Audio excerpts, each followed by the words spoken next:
Civil court हम कब जाते हैं? देखिए, सिविल कोर्ट तब जाते हैं जब आपका जो विवाद है, आपका जो विवाद है ना, वो इस प्रकार से है कि आपको किसी भी प्रकार का कोई भी नुकसान हो रहा है ना, आपका जो अधिकार है वो आपके पास नहीं है, आपका अधिकार आपके पास नहीं है, तो आप सिविल कोर्ट जा सकते हैं।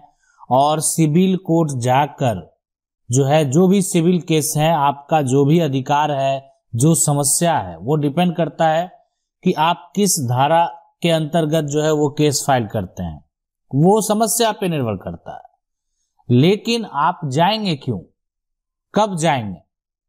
तो जब आपका इस प्रकार कोई भी अधिकार, प्रॉपर्टी का नुकसान अगर हो रहा है, प्रॉपर्टी है, किस प्रकार से नुकसान हो सकता है? आपने किसी से संपत्ति खरीदी, आज तक आपको संपत्ति प्राप्त नहीं हुआ।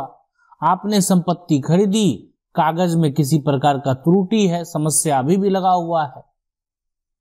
आपने संपत्ति खरीदी, संपत्ति पे कब्जा आपको प्राप्त नहीं हुआ है। आपका पूर्वज का संपत्ति है, संपत्ति पे कब्जा कोई और व्यक्ति करके बैठा हुआ है। यानी तो कहने का मतलब है कि कब्जा जो है वो किसी और का है, किसी और का है।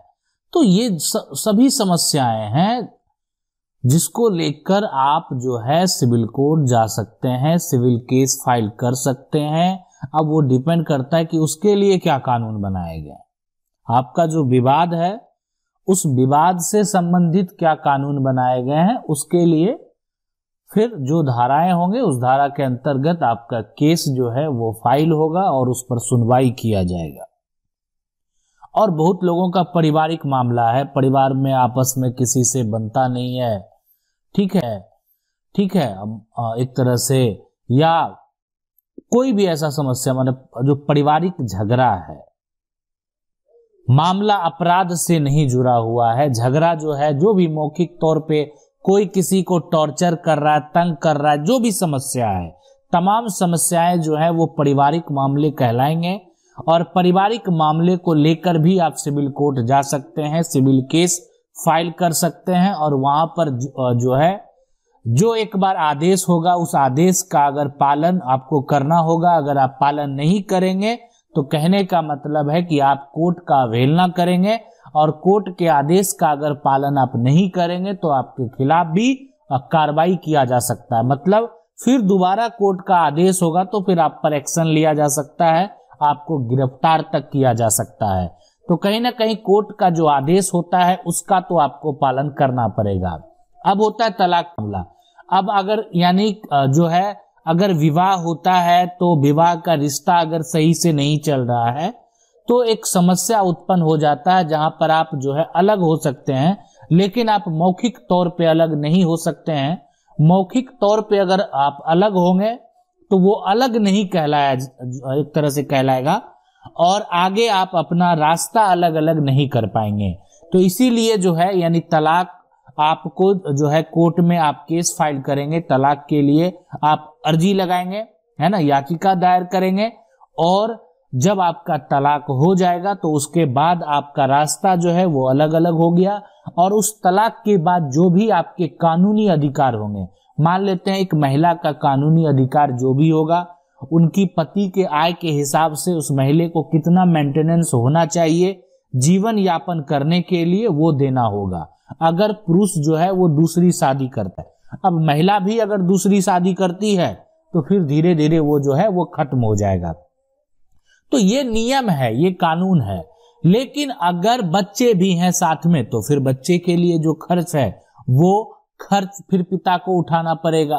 तो ये तमाम जो समस्याएं हैं, इस समस्या का हल के लिए आपको कोर्ट जाना होगा।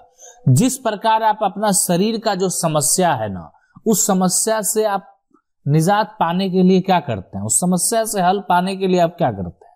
आप डॉक्टर के पास जाते हैं, इलाज करवाते हैं, दवाई लेते हैं, तभी आप ठीक होते हैं, तभी आप स्वस्थ होते हैं।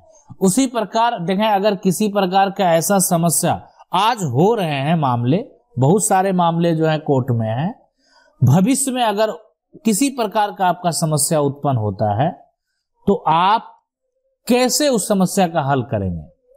तो ये जो तरीका है, अगर आप कहेंगे ठीक है मान लेते हैं जो भी किसी के साथ कोई भी समस्या, आप मकान मालिक और किराएदार का समस्या है, अब इसमें आप क्या कर सकते हैं, आप कहीं मकान बनाए, कोई ऐसा किराएदार आ गया जो आपको परेशान कर रहा है, खुद मकान मालिक को ही परेशान कर रहा है और साथ में घर भी खाली नहीं कर रहा है, तो ये जो है एक तरह से, और आपने कोई भी जो सरकार का गाइडलाइन है उसको फुलफिल नहीं किया। सरकार तो कहता है ना कि आप अगर घर दीजिए तो आप एग्रीमेंट करके दे दीजिए, ऐसे नहीं दीजिए। अगर घर देना है तो उसका एक प्रॉपर एग्रीमेंट कीजिए और एग्रीमेंट करके आपको घर देना है। आप ऐसे अगर घर देंगे तो सरकार के द्वारा किसी प्रकार का कोई एक्शन नहीं लिया जाएगा। आप एक प्रूफ तो देंगे कि आपने किसी को किराए पे घर दिया। तो ये पूरा होता है कि आप एग्रीमेंट बहुत लोग बनाते ही नहीं है, ऐसे ही किराएदार रख लेते हैं। किराएदार रख लिए, लंबे समय तक चला और बाद में जो है किराएदार घर खाली करके नहीं जा रहा, ना वो जो है अभी वर्तमान जो उसका किराया चल रहा है उतना किराया पे करने में वो सक्षम है और ना दे रहा है। ठीक है, तो ये जो समस्याएं हैं, इस समस्या के लिए भी जो मामले हैं वो सिविल कोर्ट जाते हैं, सिविल केस आपको फाइल करना पड़ेगा। अब यानी अगर लोन की बात करें, किसी भी प्रकार का अगर बैंक का आपका लोन है और उस लोन में किसी भी प्रकार का कोई समस्या है, मान लेते हैं आप पैसा नहीं दे रहे हैं, है ना, तो बैंक जो है यानी बैंक का जो लोन रिकवरी का प्रोसेस है उसमें सिविल कोर्ट का भी एक अहम भूमिका है। यानी कोर्ट का आदेश, यानी कोर्ट में आपको जवाब देना पड़ेगा कि आपने अगर पैसा लिया तो आप पैसा क्यों नहीं दे रहे, क्या कारण है, आपने पैसा लिया उसका क्या किया। हो सकता है कि आपकी प्रॉपर्टी भी जब्त हो सकती है, आपके पास जो भी आय का स्रोत है या आपके पास जो भी प्रॉपर्टी है वो प्रॉपर्टी भी जब्त हो सकता है अगर आप बैंक का लोन का पैसा नहीं जमा करेंगे तो। अब है कि सिविल कोर्ट का जो प्रक्रिया है वो कैसे काम करता है, तो वो भी हम आपको बता देते हैं। ये जो है अगर बात करें, सबसे पहला ये होता है कि अगर आप किसी भी विवाद का क्या करते हैं, केस फाइल करते हैं, है ना, तो आपने क्या किया, केस फाइल किया। उसके बाद क्या होता है, जो भी आपका एक तरह से समस्या है उसका जो फाइलिंग शुल्क है, यानी कोर्ट का जो शुल्क है वो आपको जमा करना पड़ेगा। अब आप कहेंगे कि हम शुल्क जमा करने में सक्षम नहीं हैं, आप पैसे नहीं दे सकते हैं, यानी आपका समस्या तो है लेकिन आपकी जो आर्थिक स्थिति है वो उतनी नहीं है कि आप कोर्ट फीस जमा कर सकें। यानी एक प्रक्रिया होता है, तो क्या कोई व्यक्ति अगर कोर्ट फीस जमा नहीं कर सकता है तो उसका सुनवाई नहीं होगा, क्या वो कानून के अधिकारों से वंचित रह जाएगा, क्या उसका केस जो है वो फाइल नहीं होगा, क्या वह केस नहीं लड़ पाएगा, तो ऐसा नियम नहीं है। अगर आपके पास पैसे नहीं भी हैं तो भी नियम है कि आप केस फाइल कर सकते हैं। आप सिविल कोर्ट में जाकर जो है आप चाहें तो शुल्क नहीं दे सकते हैं, जो कोर्ट का फी है आपको जमा करने की जरूरत नहीं है, आपको देने की जरूरत नहीं है, आप बिना कोर्ट फी दिए हुए भी केस लड़ सकते हैं। अब इसके लिए जो है क्या प्रोसेस है, क्या तरीका है, वो हम आगे आपको जरूर बताएंगे कि अगर आपके पास पैसा नहीं है तो आप अपना केस कैसे फाइल कर सकते हैं और कैसे आप अपना केस जो है वो लड़ सकते हैं। ये बहुत इंपॉर्टेंट टॉपिक है, तो हम आपको डिटेल से बताने का प्रयास करेंगे, जल्द बताने का प्रयास करेंगे। तो अभी यानी ये तो हो गया कि अब आपके पास पैसा नहीं है तो भी आप जा सकते हैं, आपके पास पैसा है तो भी आप जा सकते हैं।